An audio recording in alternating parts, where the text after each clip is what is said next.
माननीय सदस्यहरू,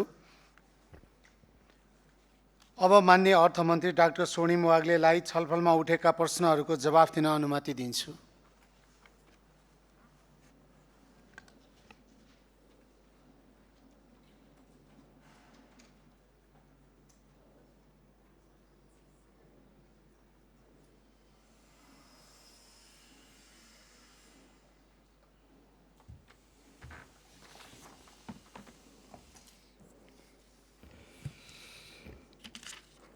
सम्मान्य सभामुख महोदय, मनी लन्ड्रिङको विषयमा माननीय सांसदज्यूहरूले राख्नुभएका आफ्ना राय सुझाव सबैलाई मैले सकारात्मक रूपमा ग्रहण गर्दै केही स्पेसिफिक टिप्पणीहरू गर्न चाहे।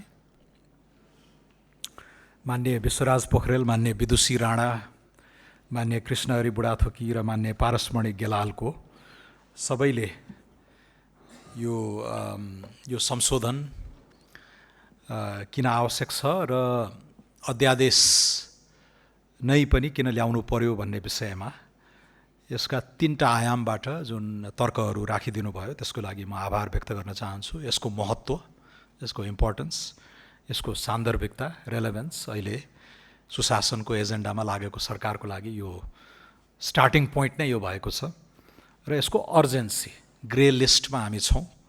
फाइनेन्शियल एक्सन टास्क फोर्सको ग्रे लिस्ट भनेको यसको प्राविधिक व्याख्या चाहिँ जुरिस्डिक्सन अन्डर इन्क्रिज्ड स्क्रुटिनी।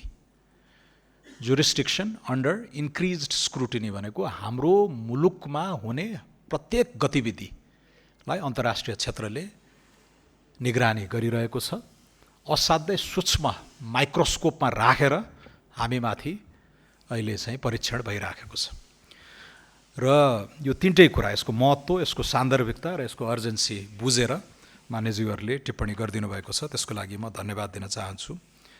अघि ऋणको प्रसङ्गमा पनि मैले उल्लेख गरेँ कि हामी चैत 13 गते सरकार बनाउँदै गर्दा एउटा शासकीय वैधता सँगसँगै 30 खर्बको बिल पनि भिडाइएको थियो भने जस्तै त्यो 30 खरबको बिल सँगसँगै 2टा कालो धब्बा पनि हामीले बोक्न बाध्य भएका थियौँ। 2टा कालो धब्बा। एउटा कालो धब्बा भनेको युरोपियन युनियनको एभिएसन सेफ्टी लिस्टमा हामी ब्ल्याक लिस्ट छौँ र अर्को भनेको यो फाइनेन्शियल एक्सन टास्क फोर्सको यो सम्पत्ति शुद्धिकरणको विषयमा हामी ग्रे लिस्टमा छौँ।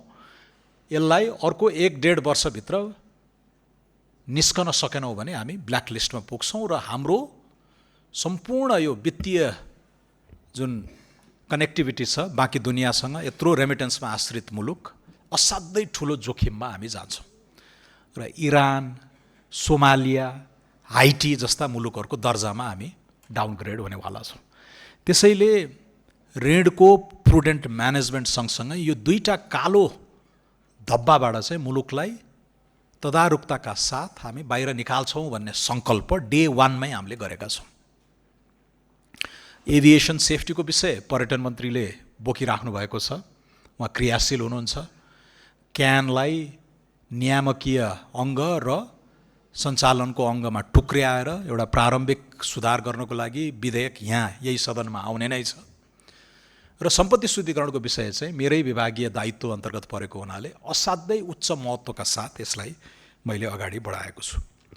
अब हामी आएपछि ग्रे लिस्टमा परेको चाहिँ होइन, मान्यज्यूहरूलाई त्यो यथार्थ थाहा छँदैछ। 81 को फागुन 9 गते, 81 सालको फागुन 9 गते हामी ग्रे लिस्टमा परेका हौँ।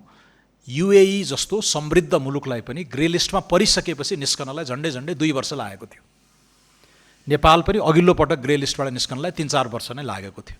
तर हामीले सङ्कल्प गरेका छौँ युएईकै हाराहारीमा, युएई जस्तो सम्पन्न साधन स्रोत सम्पन्न मुलुकले 2 वर्षमा गर्यो भने हामी पनि त्यो विल पावर, त्यो जनादेश भएको सरकार भएको हुनाले हामी पनि 2 वर्षभित्रै निस्कने भनेर एउटा सङ्कल्प गरेका छौँ। असाध्यै प्रयासरत छौँ। हामी आएपछि धेरै सुधारका कार्यक्रमहरू गरेका छौँ तर त्यो गरिएको सुधारका कार्यक्रमहरूको मूल्याङ्कन चाहिँ भइसकेको छैन।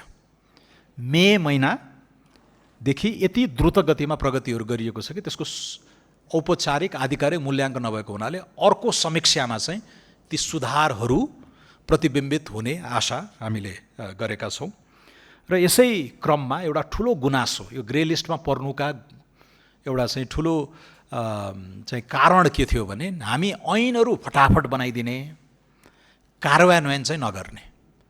कतिजना विरुद्ध मुद्दा चल्यो, कतिजना दोषी ठहरिएकाहरूको सम्पत्ति जफत भयो इत्यादि पनि हेर्ने गर्ने हुन्छ। कागतमा हामी अक्षर त जे पनि लेखिदिन्छौँ र ऐनहरू बन्ने, कार्यान्वयन नगर्ने जुन आरोप हामीमाथि लागेको थियो, हामी त्यसमा खरो उत्रेका छौँ। नेपालकै इतिहासमा सबभन्दा ठुलो वित्तीय अपराध 1,105 अरबभन्दा माथिको बिगो मागेर अहिले हाम्रो न्यायालयमा मुद्दा चलिरहेको छ, सर्वविदितै छ। ठुला कसैले आँट्न नसकेका केसहरू, फाइलहरूमा अहिले नेपाल सरकारले कदमहरू चलाएको छ। कारण कागजमा लेख्ने, कार्यान्वयन नगर्ने यो जुन आरोप छ त्यसबाट हामी उन्मुक्ति चाहन्छौँ। हामी निर्ममतापूर्वक जुन पवित्र भावनाले ऐन बनायौँ त्यस्तै निर्ममताका साथ कार्यान्वयन पनि गर्न सक्छौँ भन्ने कुरा देखाउनको लागि पनि अहिले कदमहरू चालिराखिएको छ। यसमा सिङ्गो सदनले हामीलाई साथ दिन्छ भन्ने आशा मैले गरेको छु र यो कामलाई अझ प्रभावकारी बनाउनको लागि, अझै सशक्त बनाउनको लागि हामीले धेरै सुधारहरू गर्नुपर्नेछ। अहिले यो विधेयक, प्रतिस्थापन विधेयक आएको छ, यसलाई आवश्यकता पर्यो भने त्यो ग्रे लिस्टबाट निकाल्नको लागि हामीले थप सुधारहरू पनि गर्नुपर्ने हुनसक्छ। त्यो आगामी समीक्षा हेरेर फेरि पनि हामी ऐनमै संशोधन गरेर जानुपर्ने अवस्था आयो भने पनि म यो विषय लिएर गरिमामय सदनमा म फेरि प्रस्तुत हुनेछु। किनकि वाट एभर इट टेक्स, यो ग्रे लिस्टबाट निस्कनको लागि, नेपाललाई निकाल्नको लागि जे गर्नुपर्छ गर्ने भन्ने सङ्कल्प यो वर्तमान सरकारको छ। अब यसमा एउटा भ्रम छ, मान्य सांसदज्यूहरूले अलि राख्नुभयो, यसमा डिस्क्रेसनरी, मन लागेको राजनीतिक अस्त्रीकरण इत्यादिका विषयहरू जुन इङ्गित गर्नुभएको छ, त्यस्तो हुँदैन। त्यस्तो गरियो भने ग्रे लिस्टबाट हामी निस्कँदैनौँ, त्यही भएर हामी गर्दैनौँ। यो विपक्षीहरूमाथि प्रहार गरिने जुन एउटा अस्त्र बनाइन सक्छ भन्ने डर भए यहाँहरूले राख्नु भएको छ, त्यो हामी झन् गर्दैनौँ। एभिडेन्स नभएको खण्डमा यी कुराहरू अगाडि बढ्दैनन्, किनकि त्यसो गरियो भने जसले हामीलाई माइक्रोस्कोपमा राखेर निगरानी गरिरहेका छन् उनीहरूको नजरमा हाम्रो मूल्याङ्कन झन् गिर्नेछ। सो गैर कानुनी विधिको शासनको बर्खिलाफ हामी केही पनि गर्दैनौँ। तर अतिरिक्त कारण के भने ग्रे लिस्टबाट निकाल्नु छ। ग्रे लिस्टबाट यस्तो खालको आर्बिट्रारी एक्सन हुन थाल्यो भने हामी झन् दण्डित हुने अवस्था आउँछ। त्यसैले यसमा मान्यज्यूहरू आश्वस्त भन्नुभयो हुन्छ, रक सलिड एभिडेन्स बिना हामी अगाडि बढ्दैनौँ, यसमा ढुक्क हुनुभयो हुन्छ। अब मान्य आरएन राईले सहकारी, सुनचाँदी लगायतका विषयहरू उठाउनु भएको छ। अहिले म अर्थमन्त्री भएको हुनाले अलिकति आर्थिक अपराधसँगका विषयहरूमा मैले बोलेँ। अब यी सहकारी, सुनचाँदी लगायत धेरै क्षेत्रहरूमा यो सम्पत्ति शुद्धिकरणको विषय उठान गर्न सकिने प्रावधानहरू छन्। नेपालमा झन्डै 2 दर्जनभन्दा बढी निकायबाट सम्पत्ति शुद्धिकरणको मुद्दाहरू चल्न सक्ने अवस्था छ। यो धेरै छरियो कि यसलाई अलिक कन्सोलिडेट गर्नुपर्छ कि भन्ने विषय एउटा ठाउँमा छ, त्यसलाई पनि हामी हेर्दैछौँ। अलिकति प्राज्ञिक कोणबाट नै त्यसको विश्लेषण हुनेछ र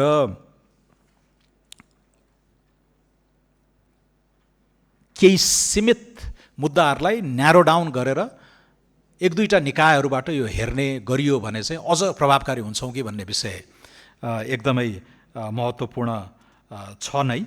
त्यसमा मैले धेरै भनिनँ। अर्को चाहिँ यो सम्पत्ति शुद्धिकरणको जुन मुद्दाहरू लाग्छ यसबारे अलिकति भ्रम पनि चाहिँ छरिएको पाउँछु म। कसैले अकुत सम्पत्ति कमायो, यसलाई सम्पत्ति शुद्धिकरणको मुद्दा लगाइदिइहालौँ, यसलाई सम्पत्ति शुद्धिकरण लगाएपछि यसलाई चाहिँ अप्ठ्यारोमा पार्न सकिन्छ कि भन्ने खालको पत्रिका सामान्य हाम्रो चोक चौतारातिर यो बहस आएको, त्यो गलत हो। सम्पत्ति शुद्धिकरण भनेको दोस्रो तहमा लाग्ने अभियोग हो। पहिला के प्रमाणित हुनुपर्दछ भने कुनै न कुनै अपराध गरेको भन्ने कुरा स्थापित हुनुपर्छ। प्रेडिकेट अफेन्स भन्छ। तस्करीबाट, भ्रष्टाचारबाट कुनै व्यक्तिले अपराधै गरेर सम्पत्ति कमाएको हुनु पर्यो र दोस्रो चरणमा चाहिँ त्यसलाई चोख्याउनको लागि, त्यसलाई वैधता प्रदान गर्नको लागि उसले चालेको कदमहरूमा मात्रै सम्पत्ति शुद्धिकरणको अभियोग लाग्ने गर्दछ। त्यसैले सिधै कसैले ठुलो घर बनायो इत्यादिले यसलाई सम्पत्ति शुद्धिकरण लगाइदिइहालौँ सम्पत्ति धेरै कमाएछ भन्ने होइन। त्यसैले मान्य सांसदज्यूहरूले पनि यसलाई यसको प्राविधिक बुझाइ चाहिँ सही हुनु पर्यो। पहिला कुनै न कुनै क्राइम गरेको हुनु पर्यो र त्यो क्राइमबाट आर्जित प्रोसिड्स हुन्छ नि, जुन लाभ हुन्छ, त्यो बैंक खातामा राख्नु पनि चोख्याउनु हो, फेरि ल्याएर त्यो पनि सम्पत्ति शुद्धिकरणको मुद्दा लाग्न सक्छ। तर अरू जुन हुन्छ, व्हाइट वास गर्ने होइन, विदेश रिप्याट्रिएट गर्ने, 10 ठाउँमा लगानी गर्ने, अहिले चलिरहेका धेरै केसहरू त्योसँग सम्बन्धित हो। प्रेडिकेट अफेन्स स्ट्याब्लिस भएर सम्पत्ति शुद्धिकरणको दोस्रो चरणमा हामीले गरिने, त्यसैले एकदमै रिगरसली हामी गएका छौँ। यसमा कुनै प्रतिशोध, कुनै चाहिँ राजनीतिक अभिष्ट लुकेको छैन, लुक्नु हुँदैन भन्ने कुरामा नेपाल सरकार स्पष्ट छ। माननीय चन्द्रमोहन यादवले अध्यादेश किन लिएर आएको इत्यादि भन्नुभयो। अघि माननीय शोभिता गौतम कानुन मन्त्रीजीले पनि भनिसक्नुभयो, नियतमा जाउँ। पहिला पनि अध्यादेश ल्याइन्थ्यो, अध्यादेश ल्याइएको यो पहिलो पटक होइन, संविधानमै यो प्रावधान छ। त्यसैले अध्यादेश ल्याइनु संसद नचलेको अवस्थामा यो संवैधानिक एउटा औजार, संवैधानिक एउटा प्रावधानलाई नेपाल सरकारले उपयोग गरेको हो। तर के का लागि भन्ने नियत हेर्नुभयो भने पार्टी फुटाउन, कसैलाई चाहिँ दुःख दिन ल्याइएको होइन। देशलाई ग्रे लिस्टबाट निकाल्नको लागि, यो कालो धब्बाबाट हामी उम्कनको लागि सरकारले गरेको सत्प्रयास हो। त्यसैले त्यो सेन्स अफ अर्जेन्सीलाई मनन गरिदिनु भयो भने यस कुराहरू थप स्पष्ट हुन्छन् जस्तो मलाई लाग्छ। यहाँले एकजना प्रसिद्ध बेलायती राजनीतिज्ञ लर्ड एक्टन जस्तो लाग्छ मलाई, लर्ड एक्टनले भन्नुभएको थियो, power corrupts, absolute power corrupts absolutely भन्ने उक्ति लेख्नुभयो। अलि चाँडै भयो मान्यज्यू, यो चाँडै भयो र उपयुक्त भएन। बकाइदा हामी बाँधिएका छौँ, चेक एन्ड ब्यालेन्सको सिस्टममा हामी कसिलो ढङ्गले हामी चाहिँ अनुशासित भएर हिँड्नुपर्ने बाध्यता छ। लको लेटर एन्ड स्पिरिटभन्दा बाहिर हामी गएका छैनौँ। अब 182 सिट आइदियो, प्रचण्ड बहुमत छ, त्यो त यथार्थ हो। तर त्यसो भन्दैमा हामी एब्सोल्युट गभर्नेन्सतिर गएका छैनौँ, हामी बाँधिएका छौँ। विधि विधान, रुल अफ लबाट हामी निर्देशित छौँ। यसमा अन्यथा धारणा 100 दिन पनि पुगेको छैन। बल्ल बल्ल भोलि सायद 3 महिना पुग्छ होला, अथवा आज 3 महिना पुग्यो, 100 दिन पुग्न पनि अझै बाँकी छ। त्यसैले यो कडा जजमेन्ट अलि सञ्चित गरेर राख्नु होला, परेको दिन उपयोग गर्नलाई। यो प्रिमच्योर चाहिँ तोप नपड्काइदिनु हुन म आग्रह गर्न चाहन्छु। माननीय गीता गुरुङले समग्रमा यो ठिक छ, अनुसन्धान अभियोजनलाई अझ सशक्त बनाऊ र आर्बिट्रारी चाहिँ रूपमा यसको एप्लिकेसन नहोस् भन्ने जुन आशय व्यक्त गर्नुभयो, त्यसको म स्वागत गर्न चाहन्छु। यिनै हुन् मान्यज्यूहरूले राख्नुभएका तर्कहरू। अन्तमा अब हामी यो करिब 15वटा प्रमुख कार्यहरू छन्। यसमा 4वटा वर्गीकरण छ, addressed, largely addressed, partly addressed र नट एड्रेस्ड भनेर हामीले गर्नुपर्ने कामहरूमा मूल्याङ्कन भइरहेको छ। हामी आएपछि 3वटा कुरामा लार्जली एड्रेस छ, त्यसलाई अरू 4वटामा लार्जली एड्रेस्ड बनाउँदैछौँ हामीले चाँडै नै। र यो सूची हेरेर, इन्डिकेटर हेरेर त्यो लिस्टबाट बाहिर निस्कनको लागि जे गर्नुपर्छ सुधारहरू, त्यो हामी गर्ने भन्ने प्रतिबद्धता अर्थमन्त्रीका तर्फबाट, अर्थ मन्त्रालयका तर्फबाट। र यो सम्पत्ति शुद्धिकरण सम्बन्धी एउटा ठुलो निर्देशक समिति नै छ, राज्यका सबै प्रमुख अङ्गहरू यसमा सम्मिलित छन्। सबैलाई यो बजेट पास भइसकेपछि मेरो प्रधान जिम्मेवारी नै यो हुनेवाला छ कि यसलाई तदारुकताका साथ हामी कार्यान्वयनमा उत्रनेछौँ। र यो प्रगतिको चौमासिक मूल्याङ्कन हुने गर्दछ र त्यस्तो मूल्याङ्कनबाट ग्रे लिस्टसँग सम्बन्धित सबै कार्य सम्पन्न भएपछि मात्रै त्यो लिस्टबाट बाहिरिने व्यवस्था रहेको छ। यो नयाँ फेरि लिस्टमा परिएछ भन्ने खालको त्यो भ्रामक समाचारहरूलाई टेकेर केही मान्य सांसदज्यूहरूले कुरा राख्नुभएको छु। यो ग्रे लिस्टमा फेरि परेको होइन, 81मा पारिएको थियो मुलुकलाई, हामी निकाल्ने क्रममा छौँ र त्यो निकाल्ने अवधि अझै बाँकी छ। त्यो अवधि छोटियोस्, युनाइटेड अरब एमिरेट्स जतिकोले लगाएको समयकै हाराहारीमा हामी त्यो काम फत्ते गर्न सकौँ भनेर हामी इमान्दारी र दक्षताका साथ अगाडि बढिरहेका छौँ। यसमा सिङ्गो नेपाल राष्ट्र र यो गरिमाया सदनको पनि साथ हुनेछ भन्ने मैले आशा गरेको छु। हस्, धन्यवाद।